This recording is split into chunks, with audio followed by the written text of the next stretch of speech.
Private part में अचानक से सूजन, दर्द इतना कि बैठ भी नहीं पा रहे। क्या ये कोई सीरियस डिजीज है या कोई सिंपल सिस्ट? बहुत सारी महिलाएं इस कंडीशन को इग्नोर कर देती हैं और बाद में छोटी सी गांठ बन जाती है, बड़ा सा इन्फेक्शन। मैं हूं डॉक्टर अंकिता और आज हम बात करेंगे बार्थोलिन सिस्ट के बारे में, पूरी सच्चाई बिना झिझक। सबसे पहले समझते हैं कि ये क्या है। फीमेल बॉडी में वजाइना की दोनों साइड्स में छोटे छोटे ग्लैंड्स होते हैं जिसे हम बार्थोलिन ग्लैंड्स कहते हैं। इनका काम नेचुरल ल्यूब्रिकेशन बनाना होता है, लेकिन जब किसी माइनर इन्फेक्शन के कारण ग्लैंड के डक्ट्स ब्लॉक हो जाते हैं तो फ्लूइड बाहर नहीं निकल पाता और अंदर जमा होकर बनाता है एक स्वेलिंग जिसे हम कहते हैं बार्थोलिन सिस्ट। सिंपल भाषा में फ्लूइड फंस गया और सिस्ट बन गया। अब यहाँ आता है सबसे बड़ा ट्विस्ट, ये सिस्ट डेंजरस नहीं होता। सिस्ट अगर पेनलेस है, सिर्फ स्वेलिंग है, कई बार खुद ठीक हो जाता है, लेकिन अगर इन्फेक्शन हो जाए तो ये बन सकता है एब्सेस। एब्सेस के कारण आपको सीवियर पेन हो सकता है, फीवर होना, रेडनेस आना और पस डिस्चार्ज होना हो सकता है। यही वो स्टेज है जहाँ महिलाएं पैनिक करना शुरू करती हैं। आपको कैसे पता चलेगा कि अब आपको बार्थोलिन सिस्ट है?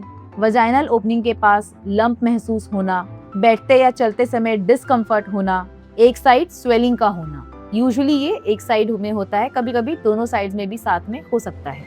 और अगर कंडीशन वर्स होगी, बिगड़ेगी, तो आपको तेज दर्द का होना, सूजन बढ़ना, बुखार आना और चलने में मुश्किल हो सकती है। अब सवाल कि आखिर ये होता क्यों है? किसी माइनर इन्फेक्शन के कारण जिससे डक्ट ब्लॉक हो जाए, इन्फेक्शन हो जाए, कभी कभी एसटीडीज यानी कि सेक्सुअली शेयर्ड इन्फेक्शन जैसे कि गोनोरिया और क्लेमाइडिया के कंडीशंस में भी ये हो सकता है। लेकिन हर केस एसटीडी यानी कि सेक्सुअली ट्रांसमिटेड डिजीज से रिलेटेड नहीं होता, ये समझना चाहिए। अब सबसे इम्पोर्टेंट है कि इसका इलाज कैसे होता है। अगर ये बहुत छोटा सा सिस्ट है तो कोई ट्रीटमेंट की जरूरत नहीं, सिर्फ ऑब्जर्वेशन में रहिए, ये अपने आप एब्जॉर्ब हो जाएगा। अर्ली स्टेज में आप चाहें तो वार्म वाटर से सिट्स बात कर सकती हैं, मतलब दिन में 2 से 3 बार गर्म पानी में 10 to 15 मिनट सेकाई कर सकती हैं अपने वजाइनल एरिया की, जिससे अगर कोई माइनर इन्फेक्शन होगा तो वो क्लियर हो जाएगा और डक्ट का ब्लॉकेज भी क्लियर होगा और बार्थोलिन सिस्ट ठीक हो जाएगा।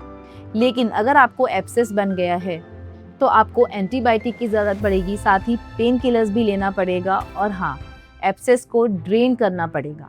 खाली एब्सेस ड्रेन करवाने से ठीक नहीं होता, जिसे हम आम भाषा में चीरा लगाकर पस ड्रेन करना कहते हैं। उससे आपका ब्लॉकेज ठीक नहीं होगा। इसका पूरा प्रोसीजर होता है मार्सुपियलाइजेशन। हम इसमें थोड़ी सी सिस्ट वॉल को काटकर उल्टी की तरफ वजाइना से स्टिच कर देते हैं, स्किन से स्टिच कर देते हैं, ताकि वो डक्ट का ब्लॉकेज निकल जाए और आपको ये प्रॉब्लम दोबारा ना हो। सबसे बड़ी गलतियां जो अक्सर महिलाएं करती हैं, पेन इग्नोर करना, सेल्फ ट्रीटमेंट करना और डॉक्टर के पास लेट से जाना। यह एक छोटी सी सिचुएशन को बिगाड़ देती है और बड़ा बना देती है। प्राइवेट हेल्थ के बारे में बात करना शर्म नहीं, समझदारी की बात है। अगर आपको भी अनयूजुअल स्वेलिंग या पेन हो रहा है तो इग्नोर मत कीजिए, तुरंत अपने डॉक्टर से कंसल्ट कीजिए। Early diagnosis is equal to easy treatment.